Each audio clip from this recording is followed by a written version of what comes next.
friends and students, welcome to my channel. मैं हूं Anjali Arora and you are watching ज्ञान बांटो।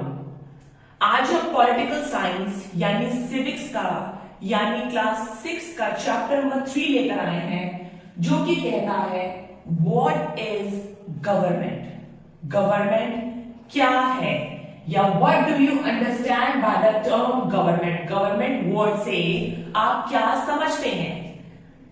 अब मैं आपसे ये क्वेश्चन पूछती हूं कि गवर्नमेंट क्या है, क्या होता है गवर्नमेंट। क्या कोई ये पर्टिकुलर पर्सन है या कोई बॉडी है या कौन है। ओके क्या गवर्नमेंट कोई पॉलिटिकल लीडर है। क्या गवर्नमेंट कोई ऐसा पर्सन है जो ऑलरेडी गवर्नमेंट ऑफिसर या गवर्नमेंट जॉब कर रहा है, या हम आम जनता ही गवर्नमेंट है। तो गवर्नमेंट है क्या या गवर्नमेंट है कौन। आई एम क्वाइट श्योर कि जो बच्चे क्लास 6 में हैं, ये चैप्टर अगर देख रहे हैं या पढ़ रहे हैं, तो उन्होंने अपने पेरेंट्स के मुंह से ये वर्ड जरूर सुना होगा। गवर्नमेंट ऐसा, गवर्नमेंट वैसा, आज गवर्नमेंट ने ये स्कीम निकाली, आज गवर्नमेंट हमारी ये काम कर रही है या ये काम नहीं कर रही या सो ऑन। तो गवर्नमेंट है क्या एग्जैक्टली। गवर्नमेंट कोई सिंगल पॉलिटिकल लीडर नहीं है। गवर्नमेंट कोई ऐसा पर्सन भी नहीं है जो गवर्नमेंट जॉब में हो, या हम आम जनता गवर्नमेंट नहीं है। हम सबके कलेक्टिव एफर्ट्स से गवर्नमेंट बनती है। कलेक्टिव एफर्ट्स ऑफ आम जनता, political leaders and government officers, ये सबके कलेक्टिव एफर्ट से गवर्नमेंट कहलाई जाती है। तो सिंपल लैंग्वेज में समझ आया कि गवर्नमेंट है क्या। अभी हम लोगों ने चैप्टर नहीं स्टार्ट किया है, हम सिर्फ एक बेसिक जो चैप्टर क्या कहना चाह रहा है या क्या पूछना चाह रहा है या क्या समझाना चाह रहा है, हम लोग उस पर डिस्कस कर रहे हैं। ठीक है, रोल क्या होता है गवर्नमेंट का हम लोगों की लाइफ पे। गवर्नमेंट क्या करती है। अब अगर मैंने ये बोला कि कलेक्टिव एफर्ट्स होते हैं, तो कलेक्टिव एफर्ट्स में तो सब कुछ आता है। गवर्नमेंट किस तरीके से हम लोगों की लाइफ में रोल प्ले करती है, या हम आम जनता कैसे गवर्नमेंट बनाती है थ्रू वोटिंग सिस्टम, अपने कीमती वोट को देकर। तो हम ये चैप्टर में आगे ये पढ़ने वाले हैं। ठीक है, अब हम थोड़ा सा इंडेक्स देख लेते हैं कि हम इस चैप्टर में कौन कौन से टॉपिक्स को कवर करेंगे। Work perform by the government. Government कौन कौन से वर्क को परफॉर्म करती है। ठीक है, लेवल्स ऑफ गवर्नमेंट, कौन कौन से लेवल्स हैं, नेशनल, स्टेट, डिस्ट्रिक्ट। ठीक है, laws and the government. Government कैसे लॉज बनाती है, रूल्स बनाती है और हमें कैसे फॉलो करने होते हैं, हम लोग वो सब देखेंगे। टाइप्स कौन कौन सी है गवर्नमेंट की, हम लोग आगे टाइप्स देखने वाले हैं। डेमोक्रेटिक गवर्नमेंट कौन सी होती है, डेमोक्रेटिक, रिप्रेजेंटेटिव, ये सब टर्म्स आप इस चैप्टर में देखने वाले हैं। और लास्ट में क्वेश्चन आंसर्स हम लोग देखेंगे। ट्रस्ट मी, ये चैप्टर बहुत सिंपल है, बहुत इंटरेस्टिंग है, मजा आने वाला है। बेसिक से जो बच्चे एसएसटी को नहीं समझ पाते हैं, तो जो बेसिक से स्टार्ट होना है वो इस चैप्टर से स्टार्ट हो जाएगा। ठीक है, थोड़ा सा पेशेंस बना के रखिए और एंजॉय करिए। तो सबसे पहले हमारा जो टॉपिक आता है वो आता है वर्क परफॉर्म या done by the government. Government कौन कौन से वर्क या काम को करती है या परफॉर्म करती है। ठीक है, पहला आता है डे टू डे डिसीजंस लेती है या एक्टिविटीज को परफॉर्म करती है। गवर्नमेंट हमारी लाइफ में डे टू डे एक्टिविटीज के लिए जानी जाती है, जैसे कि रोड्स बनवाना, प्राइस कैसे ऊपर नीचे हो रहे हैं उसको रेगुलेट करके रखना, इलेक्ट्रिसिटी सप्लाई करवाना या वाटर सप्लाई करवाना एंड सो ऑन। बहुत सारे हमारे डे टू डे जो एक्टिविटीज हैं उनके डिसीजंस को परफॉर्म करती है, डिसीजंस लेती है, और इन चीजों के लिए ताकि हम आम जनता को कोई प्रॉब्लम ना हो, तो ये चीज वो मैनेज करती है। ठीक है, एक्शंस लेना हमारे सोशल इश्यूज पे, हमारे सोशल इश्यूज का मतलब है हमारे सामाजिक जो मुद्दे हैं जो प्रॉब्लम्स हैं उनसे रिलेटेड एक्शन लेना, कि कहां पर प्लस है, कहां पर माइनस है, क्या कमी है, क्या कमी को हम दूर कर सकते हैं ताकि हम अपने भारत देश को एक लेवल पर ला सकें। ठीक है, जैसे कि चाइल्ड मैरिज इशू, ये जो छोटे बच्चों की शादी कर देते हैं नाबालिग छोटी एज में, उन चीजों पे एक्शन लेना, विडो रीमैरिज एक्ट बनाना, या programmes to help the poor. अब पुअर क्या है? अब गरीब कौन होता है? गरीब तो एक सिंगल बंदा हुआ। गरीबी अपने आप में यानी पॉवर्टी अपने आप में एक सोशल इशू है, प्रॉब्लम है। तो गवर्नमेंट का ये मतलब एक काम है, एक वर्क है कि कैसे गरीबी को हटाया जाए अपने प्रोग्राम्स के थ्रू, प्रोग्राम्स लाकर, ताकि मैं ये तो नहीं बोलती कि गवर्नमेंट एक ऐसा काम करती है जो गरीबी को बिल्कुल ही एक हायर लेवल पे लाके खड़ा कर दे, बट एटलीस्ट जो पुअर है, जो पॉवर्टी है, उसको खत्म करना, उसको खत्म करने की ट्राई करना, ताकि पुअर जो अपने बेसिक नीड्स को भी पूरा नहीं कर पाती उससे थोड़ा ऊपर उठ पाए। तो गवर्नमेंट ऐसे कुछ प्रोग्राम्स लाती है अपने सोशल इश्यूज के लिए ताकि ये चीजें खत्म हो पाए। ठीक है, नेक्स्ट पॉइंट है the government has the job of protecting the boundaries of the country and maintaining peaceful relation with other countries. अब इस पॉइंट को समझने वाली बात है। अब गवर्नमेंट सिर्फ हमारे डेली एक्टिविटीज के लिए कोई काम नहीं करती, गवर्नमेंट का बहुत सारे रोल होते हैं। अब ऐसा तो है नहीं कि ठीक है हमारे जो बाउंड्रीज के जो कंट्रीज जो हैं,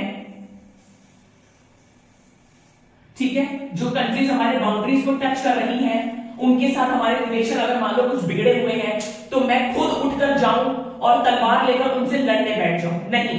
ये गवर्नमेंट का रूल होता है, ये गवर्नमेंट का वर्क होता है कि कैसे एक पीसफुल रिलेशन को मेंटेन करना अपनी बाउंड्रीज ऑफ द कंट्रीज के साथ, और सिर्फ जो बाउंड्रीज टच कर रही हैं उन कंट्रीज के साथ रिलेशन मेंटेन करना नहीं, जो बहुत दूर कंट्रीज हैं लाइक यूएस हो गया या कोई भी एक्सवाइजी कंट्री हो गई, उन लोगों के साथ भी एक पीसफुल रिलेशन को मेंटेन करना ये हमारी गवर्नमेंट का काम है। ठीक है, सिर्फ रिलेशन मेंटेन करने से नहीं होता है, जो बाउंड्रीज पे हमारे सोल्जर्स हैं उनको सही टाइम पे वेपन्स प्रोवाइड करना, उनकी जो बेसिक नीड्स है वो फुलफिल करना ताकि वो हमारे लिए कुछ कर पाए, कुछ लड़ सके।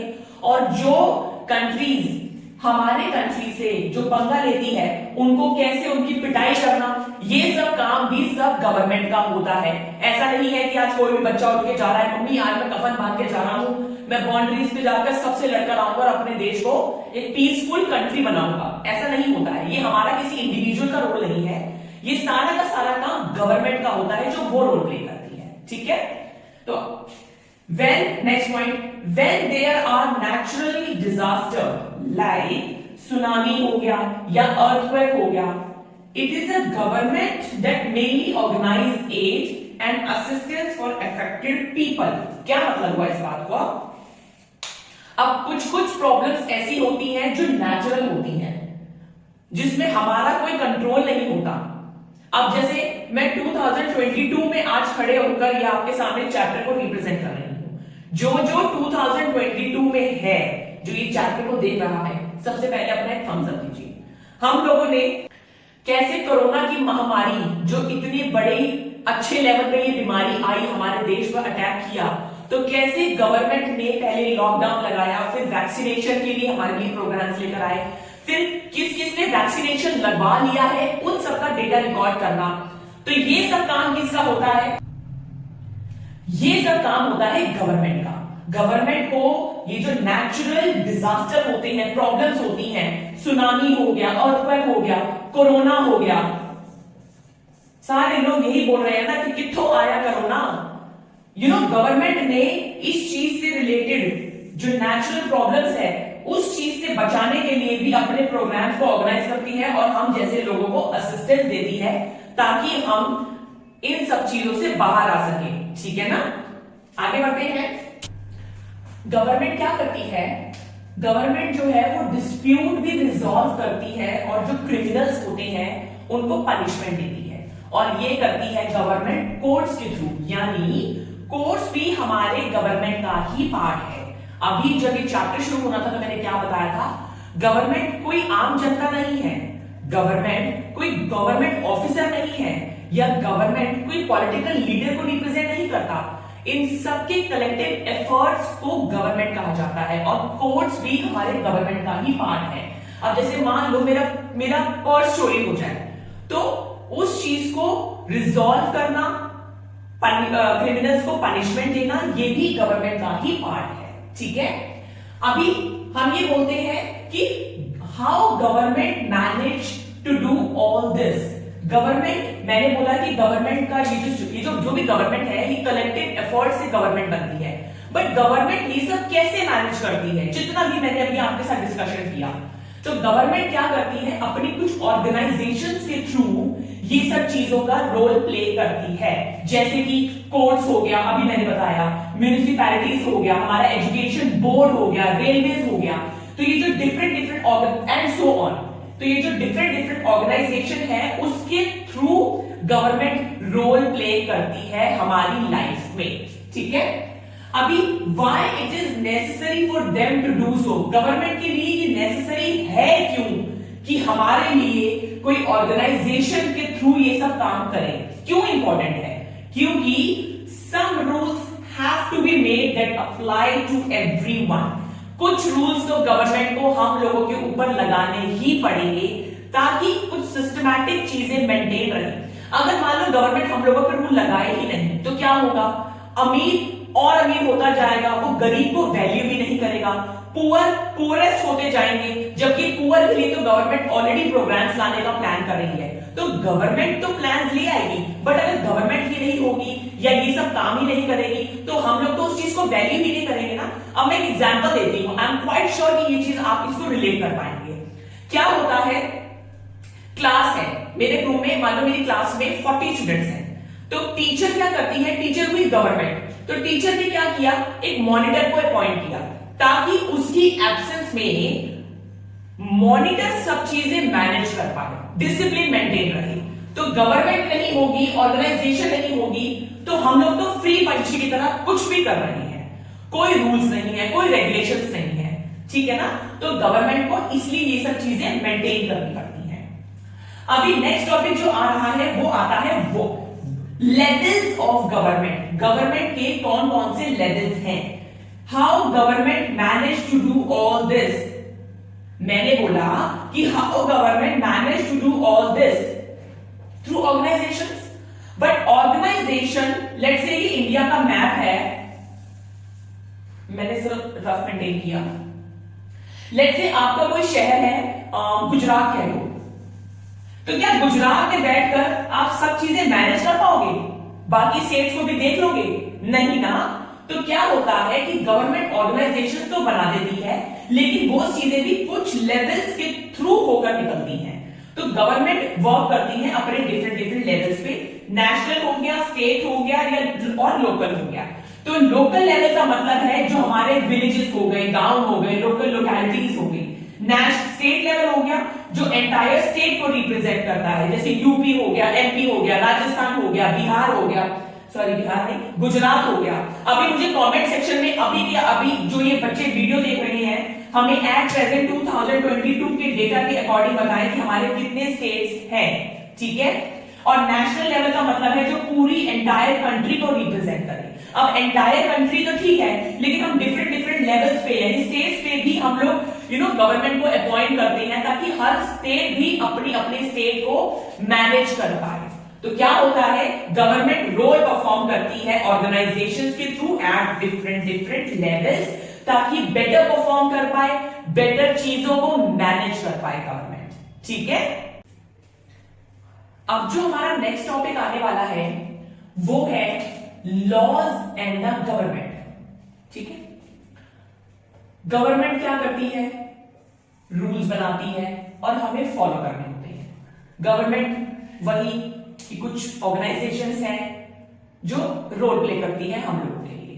तो गवर्नमेंट क्या करती है, हमारे लिए लॉज बनाती है और हम लोगों को वो चीज फॉलो करनी होती है। गवर्नमेंट का मतलब क्या हो गया, यहां पर जैसे कोर्ट्स जो था वो भी गवर्नमेंट का पार्ट था, वैसे ही जो रूल्स हैं जो गवर्नमेंट बनाती है यानी पार्लियामेंट की बात होती है। अब पार्लियामेंट क्या होता है, वो हम आगे थोड़ा सा पढ़ेंगे आगे आने वाले चैप्टर्स में। बस मैं छोटा सा आपको एक लाइन में समझा देती हूं। पार्लियामेंट क्या है? जहां पे हमारे पॉलिटिकल लीडर्स जाकर बैठते हैं, जिसे संसद कहा जाता है, और जहां पर बैठकर वो हम लोगों के लिए कुछ लॉज को बनाते हैं। ठीक है, वही चीज अगेन गवर्नमेंट में यानी पार्लियामेंट में हमारे लिए लॉज बनाएकर हम लोगों को वो चीज फॉलो करनी होती है। ठीक है, अभी just like the government has the power to make decisions, similarly it has the power to enforce its decision। ये पूरे के पूरे हमारे समझाने का निचोड़ है। क्या?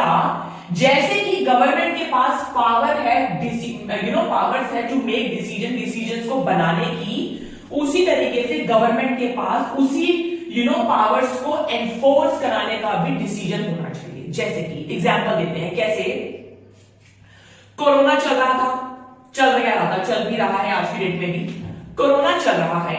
गवर्नमेंट ने एक रूल बनाया, एक लॉ बनाया फॉर टेम्परेरी कि ठीक है अभी लॉकडाउन लगेगा, लॉकडाउन में कोई भी बाहर अपने घर से नहीं निकलेगा जब तक कोई इमरजेंसी ना हो। उस सिचुएशन में भी क्या हुआ कि लोग बाहर निकल रहे थे, क्यों? क्योंकि घर पे नहीं बैठा जा रहा जी। अब बाहर निकले तो गवर्नमेंट ने एक रूल बनाया कि ठीक है लॉकडाउन है, आप लोग बाहर नहीं निकलेंगे, बट स्टिल कुछ लोग बाहर निकले इमरजेंसी ना होने के बावजूद भी। तो गवर्नमेंट ने क्या किया? डंडे मारे, बिल्कुल मारे। टीवी न्यूज में भी आप लोगों ने देखा होगा कि डंडों से पिटाई हुई, जब तक कोई इमरजेंसी नहीं थी लोग बाहर क्यों निकले। तो जब तक गवर्नमेंट रूल बना रही है वो तो ठीक है, लेकिन अगर उसके पास उसको एनफोर्स करने की क्षमता नहीं है तब तक कोई फायदा नहीं है कि गवर्नमेंट कोई रूल बनाए। तो जहां रूल बना रही है गवर्नमेंट, पैरेलली उसको एनफोर्स भी करवाए। ठीक है, what can people do if they feel that a particular law is not being followed? अब ये पॉइंट समझने वाला है। क्या है कि एग्जांपल लेते हैं, चलो डीएल की बात करते हैं, ड्राइविंग लाइसेंस की बात करते हैं। गवर्नमेंट ने ये रूल बनाया, ये लॉ बनाया कि 18 साल से ऊपर जो भी ट्रैफिक में व्हीकल चला रहा है या रोड पे व्हीकल चला रहा है उसके पास ड्राइविंग लाइसेंस होना जरूरी है। व्हाट इफ, एग्जांपल दे रही हूं, व्हाट इफ कि मैं कोई गवर्नमेंट ऑफिसर हूं, मैं कोई पर्टिकुलर ट्रांसपोर्ट को चला रही हूं, लेट्स से बाइक है, स्कूटी है, कार है, और मेरे पास डीएल ही नहीं है। तो उस सिचुएशन में क्या है कि ही और शी यानी हम में से कोई भी may approach the court and claim that a particular law is not being followed। यानी गवर्नमेंट जिस तरीके से रूल बना रही है वो उसको एनफोर्स भी करवा सकती है अपने पावर्स के थ्रू, अपने डिसीजंस को। तो अगर कोई पर्टिकुलर बंदा या गवर्नमेंट ऑफिसर या कोई भी वो रूल को नहीं फॉलो करता है तो कोई भी जाकर, ही और शी जाकर अप्रोच कर सकता है कोर्ट्स में कि आपका पर्टिकुलर लॉ फॉलो नहीं हो रहा है। तो हमारे पास ये पूरा राइट है कि हम कोर्ट को अप्रोच कर सकते हैं अगर हम ये नोटिस करें या देखें कि कोई भी रूल या लॉ को फॉलो नहीं हो रहा है। ठीक है, कोर्ट्स अगेन गवर्नमेंट का पार्ट है, और जहां पर लॉज बनते हैं पार्लियामेंट वो भी गवर्नमेंट का ही पार्ट है। ठीक है, नाउ अब जो हमारा नेक्स्ट टॉपिक आता है वो है टाइप्स ऑफ गवर्नमेंट। पहले हम लोगों ने लेवल देखे, क्या क्या लेवल थे? नेशनल लेवल, स्टेट लेवल और लोकल लेवल, जिसको डिस्ट्रिक्ट भी कहा जाता है।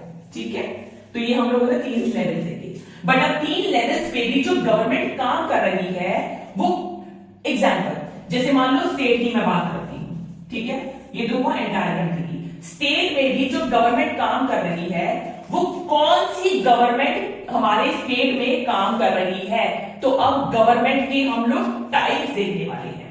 ठीक है, इमेज के थ्रू पहले तो ये एक इमेज देखी सबसे पहले।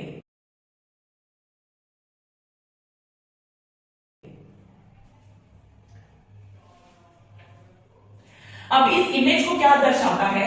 एक तो डेमोक्रेसी होती है जो कि हमारे इंडिया में फॉलो हो रही है। वो डेमोक्रेसी है क्या, कैसे फॉलो हो रही है, अब ये हम थोड़ा सा आगे जाके पढ़ेंगे।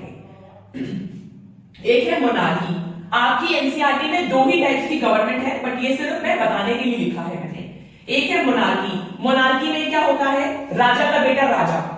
जैसे लेट्स से मैं राजा हूं, मेरे मेरे आगे मैं जिस गद्दी पे बैठी हूं या मैं बैठा हूं, अगर मुझे उस चीज को अब आगे वाइंड अप करना है तो मेरे बाद कौन, यानी मेरा बेटा जो अब राजा बनेगा, इस गद्दी को हैंडल करेगा, लॉज बनाएगा, रूल्स बनाएगा और सब चीजें इसको मैनेज करेगा, उस पर्टिकुलर टाइप ऑफ गवर्नमेंट को कहते हैं मोनार्की। और डिक्टेटरशिप, डिक्टेटर में अगर आपने नाम सुना होगा, ये बहुत फेमस नाम है हिटलर का।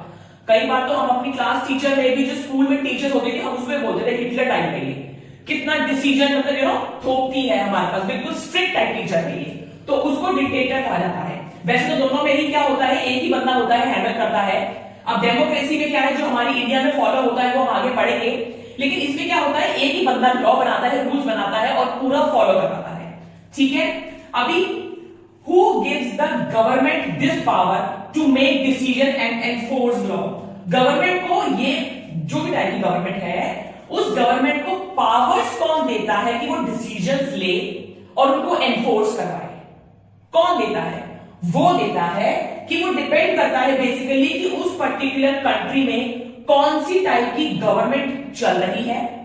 ठीक है, अब जैसे इंडिया की मैं बात करूं तो इंडिया में डेमोक्रेसी रूल है, तो अब डेमोक्रेसी होता क्या है, कैसे चलती है, कौन है डेमोक्रेसी, व्हाट इज डेमोक्रेसी, क्या आई एम डेमोक्रेसी या सब मिलकर डेमोक्रेसी है? तो अब हम वही पढ़ने वाले हैं कि जो इंडिया में जिस टाइप की गवर्नमेंट है, जो यहां और यहां फॉलो हो रही है, तो वो है कौन सी। ठीक है, हम लोगों ने टाइप्स ऑफ गवर्नमेंट देखा, डेमोक्रेसी, मोनार्की एंड डिक्टेटरशिप। हमारे इंडिया में जो हम लोग फॉलो करते हैं वो है डेमोक्रेसी। ठीक है, अब डेमोक्रेसी क्या होता है हम लोग वो समझते हैं। It is the people who give the government this power. हमने बोला कि हम आम जनता यानी पीपल जो है वो गवर्नमेंट को या पॉलिटिकल लीडर्स को ये पावर देती है। कैसे लेके, किस तरीके से हमारे पास ये पावर है कि हम उनको पावर दे पाए? हम लोग इलेक्शंस के थ्रू वोट देके अपने रिप्रेजेंटेटिव को चुनते हैं और वो रिप्रेजेंटेटिव या पॉलिटिकल लीडर्स हमारे लिए लॉ बनाते हैं या रूल बनाते हैं जिसे हम लोगों को फॉलो करना होता है। ठीक है, elected person from the government. अब क्या हुआ कि elected person from the government एक चुना गया और हमारे बिहाफ से वो जो है वो लॉ बनाते हैं। तो हम लोगों ने किस तरीके से पार्टिसिपेट किया गवर्नमेंट को बनाने में या उनको पावर देने में। ठीक है, in democracy the government has to explain its action and defend its decision to people. अब ये लाइन समझने वाली है। क्या होता है कि हम लोगों ने पावर तो दे दी, ठीक है, हम लोगों ने गवर्नमेंट को, पॉलिटिकल लीडर्स को, रिप्रेजेंटेटिव को इलेक्शंस के थ्रू वोट देकर चुन लिया, पावर तो दे दी, बट वो कोई भी अपना रूल बनाते हैं जो फॉलो नहीं होगा या कोई भी अगर कुछ एक ऐसा कम्युनिकेशन गैप आ रहा है या कोई ऐसा फॉल्ट हो रहा है तो हमारी गवर्नमेंट को, हम पीपल को आंसरेबल होना पड़ता है। कैसे? जैसे कि मान लो एग्जांपल देती हूं, करप्शन। ठीक है, अगर मुझे कोई काम करवाना है लेकिन वो काम को करप्शन के थ्रू होते हुए गुजरना पड़ रहा है तो हम लोगों ने अपने कैसे पॉलिटिकल लीडर्स को चुना है। ठीक है, तो अगर कोई ऐसा भी कोई काम हो रहा है जो रॉन्ग है हमारे कंट्री के लिए तो गवर्नमेंट को उस चीज के लिए आंसरेबल होना पड़ता है अपने सारे एक्शंस के लिए। ठीक है, नेक्स्ट आता है मोनार्की। किंग और क्वीन, जो मोनार्क है, किंग और queen has the power to make the decision and run the government. He और शी यानी किंग और क्वीन में से उन्हीं के पास पावर होती है कि वो अपनी गवर्नमेंट को रन कर पाए। अब हमारे इंडिया में तो डेमोक्रेसी है, यानी डेमोक्रेसी का मतलब क्या होता है, democracy is equal to the people. लेकिन यहां पर क्या है कि किंग और क्वीन ही सब चीजें डिसाइड करते हैं, लेकिन जैसे यहां पर गवर्नमेंट को आंसरेबल होना पड़ता है, यहां पर किंग और क्वीन को आंसरेबल नहीं होना पड़ता अपने कोई भी एक्शन या उसे डिफेंड करने के लिए। ठीक है, अब आता है कि हमारे इंडिया में डेमोक्रेसी है, लेकिन डेमोक्रेटिक गवर्नमेंट होती क्या है? सबसे पहले तो ये जानना जरूरी है। अब क्या हुआ कि आज से जब हम लोग अपने स्ट्रगल के लिए फाइट कर रहे थे ब्रिटिश गवर्नमेंट से, तो जब हम लोगों को फ्रीडम मिली तो फ्रीडम में हम लोगों ने यानी हमारे पॉलिटिकल लीडर्स ने या जिन्होंने आगे हमारे देश को आजाद करवाया था, उन्होंने डेमोक्रेसी ही क्यों चुना कि लाइक इंडिया में डेमोक्रेसी गवर्नमेंट या डेमोक्रेटिक फॉर्म ऑफ या डेमोक्रेटिक का टाइप फॉलो होना चाहिए। क्यों? वो चाहते तो किसी किंग या क्वीन को भी खड़ा कर सकते थे कि ठीक है अब हमारे पूरे देश को चलाया जाए, या किसी डिक्टेटरशिप के थ्रू भी चला सकते थे। उन्होंने डेमोक्रेटिक या डेमोक्रेसी ही टाइप क्यों चुना? उन्होंने बेसिकली हम पीपल को, हम आम जनता को इंपॉर्टेंस दी, ताकि हम सही तरीके से अपना सही समझ और बूझ से अपने पॉलिटिकल लीडर्स को इलेक्शन के थ्रू चुने, ताकि वो हमारे लिए फिर रूल बना सके। ठीक है, तो अब आगे इसी तरीके से समझने की कोशिश करते हैं। The basic is that people rule themselves by participating in the making these rules. अब डेमोक्रेटिक गवर्नमेंट क्या होता है? डेमोक्रेटिक का मतलब होता है कि जो पीपल है वो rule themselves by participating in the making these rules. अब रूल्स जो है वो तो जो रिप्रेजेंटेटिव है, जो चुने जाते हैं, इलेक्टेड पर्सन है, वो बनाते हैं। फिर हम लोगों का इंटरफेरेंस कैसे हुआ? ये कैसे हुआ कि हम लोगों ने जो है वो पार्टिसिपेट किया इन the making of these rules. अब ऐसा तो है नहीं कि आज मैं सुबह उठी, तैयार हुई, मैंने बोला ठीक है मम्मी मैं जा रही हूं, एक नया रूल बनाने जा रही हूं, एक नया कानून ही बनाने जा रही हूं। बेसिकली क्या है, हम आम जनता, हम पीपल का पार्टिसिपेशन कैसे होता है? इनडायरेक्टली। हमारा इनडायरेक्टली पार्टिसिपेशन होता है कैसे? हम लोगों ने इलेक्शन के थ्रू वोट देकर अपने रिप्रेजेंटेटिव को चुना। रिप्रेजेंटेटिव जो है वो हमारे बिहाफ से रूल बना रहा है, लॉ बना रहा है, जो हम लोग एक सिस्टमैटिक तरीके से उसे फॉलो कर रहे हैं। तो हमारा जो पार्टिसिपेशन हुआ वो इनडायरेक्टली हुआ। अब रिप्रेजेंटेटिव गवर्नमेंट क्या होता है? People do not participate directly. हम लोगों ने डायरेक्ट पार्टिसिपेट नहीं किया किसी भी रूल बनाने को, but choose their representative through an election process. जो मैंने अभी आपको समझाया, हम अपने रिप्रेजेंटेटिव को कैसे चुनते हैं? थ्रू इलेक्शंस, वोट देकर। ठीक है, वोट देकर जो रिप्रेजेंटेटिव चुनकर आया, जो पॉलिटिकल लीडर चुनकर आया, उसने हमारे बिहाफ से लॉ बनाया, रूल बनाया, जो अब हमें फॉलो करने हैं। तो हम पीपल का जो पार्टिसिपेशन हुआ वो हुआ इनडायरेक्टली। ठीक है, नाउ अब रिप्रेजेंटेटिव हो गया, थ्रू इलेक्शंस हो गया, बट ये सब जो है डेमोक्रेटिक गवर्नमेंट है, ये वो यहीं पर ही खत्म नहीं होता है, इसमें और भी कुछ इंक्लूड है। कैसे कैसे हम देखते हैं, एक कॉन्सेप्ट आता है यूनिवर्सल एडल्ट फ्रेंचाइज। इसका मतलब क्या है कि all adults in our country are allowed to vote. अब ऐसा नहीं है कि आज एक बेबी बॉर्न हुआ और उसको हम लोगों ने लीगल राइट दे दिया कि ठीक है अब आपके पास वोटिंग राइट है। नहीं, जितने भी एडल्ट्स हैं 18 प्लस हैं, उन्हीं के पास वोटिंग राइट्स होगा।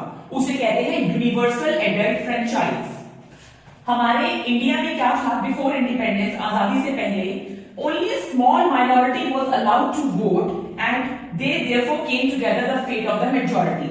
क्या हुआ? एग्जाम्पल देती हूँ। लेट्स से 1000 की जनता है हमारे, मतलब इंडिपेंडेंस एग्जाम्पल दिया गया, इंडिपेंडेंस से पहले क्या था, आजादी से पहले। लेट्स से 1000 जनता है और वो 1000 जनता 100 बंदों को चुन रही है, और वो 100 लोगों को चुना गया, वो स्मॉल माइनॉरिटी 100 लोग पूरे 1000 का भविष्य तय कर रहे हैं। तो इसमें क्या हुआ कि गांधी जी और several people came together and demanded that all adults have right to vote। इन लोगों ने, गांधी जी और बाकी लोगों ने जो है मिलकर क्या बोला कि ये चीज गलत है कि बस छोटा सा माइनॉरिटी जो है वो बाकी लोगों का भविष्य डिसाइड कर रही है। तो उन्होंने कहा कि ठीक है, एक रूल बनाते हैं कि जितने भी एडल्ट्स हैं उनके पास वोटिंग राइट होना चाहिए। ठीक है, अब Mahatma Gandhi on universal adult franchising, Mahatma Gandhi ji का यूनिवर्सल एडल्ट फ्रेंचाइजिंग के बारे में क्या कहना है? सबसे पहले ये चीज पढ़ने से पहले मैं थोड़ा सा आपको और एक पीछे की एक स्टोरी बता देती हूँ। अब ऐसा नहीं है कि शुरू से ही, अभी आपने पढ़ा कि बिफोर इंडिपेंडेंस क्या था कि एक स्मॉल माइनॉरिटी पूरे बाकी लोगों का जो है वो भविष्य डिसाइड करती थी। देन उसके बाद क्या हुआ कि महात्मा गांधी और जो बाकी लोगों ने मिलकर ये मतलब इकट्ठे हुए और ये डिसाइड किया गया, ये विरोध किया कि ठीक है एडल्ट यूनिवर्सल एडल्ट फ्रेंचाइजिंग, यानी एडल्ट जितने भी हैं उनके पास वोटिंग राइट होना चाहिए। अब क्या होता था, ये तो चलो ठीक है, इंडिया में जो भी हम लोगों ने डेमोक्रेसी फॉलो किया या बनाया, जिसमें हम लोगों ने पीपल को इंपॉर्टेंस दी, उनको थोड़ा सा आगे प्रिविलेज दी कि ठीक है आपके पास ही सब कुछ है, आप ही अपने रिप्रेजेंटेटिव चुनकर ये सब चीजें आगे बढ़ाएंगे। अब बाकी देशों में क्या होता था कि वोटिंग राइट तो फीमेल को मिलता ही नहीं था। कितने स्ट्रगल के बाद मैं आपको एग्जांपल देती हूँ, अमेरिका की मैं बात करूं तो अमेरिका में तो वोटिंग राइट्स वुमेन को दिया ही नहीं जाता था। कितने स्ट्रगल, कितने फाइट के बाद जाकर जो है वो वुमेन को वोटिंग राइट का अप्रूवल मिला। तो किसी किसी कंट्रीज में क्या होता था कि ठीक है, मैन विद द प्रॉपर्टी, यानी जिसके पास बहुत संपत्ति है, बहुत प्रॉपर्टीज हैं, सिर्फ उन्हीं के पास वोटिंग राइट होगा, या सिर्फ मैन के पास है तो वुमेन के पास नहीं है, या मैन जिसके पास प्रॉपर्टी नहीं है उनके पास वोटिंग राइट नहीं है। ठीक है ना। तो इस तरीके से जब इंडिया ने, हमारे देश ने पूरा एनालाइज किया कि हम अपना, जब देश हमारा आजाद होगा तो हम किस तरीके से चलेंगे, तो वो चीजें फिर हम लोगों ने अपनाई। आजादी के टाइम पर जो हमारा पहले वोटिंग राइट था वो 21 था, फिर धीरे धीरे धीरे करके अब 18 कर दिया है कि जब 18 या 18 से ऊपर जितने भी लोग हैं, एडल्ट्स हैं, उन्हीं के पास बस वोटिंग राइट है।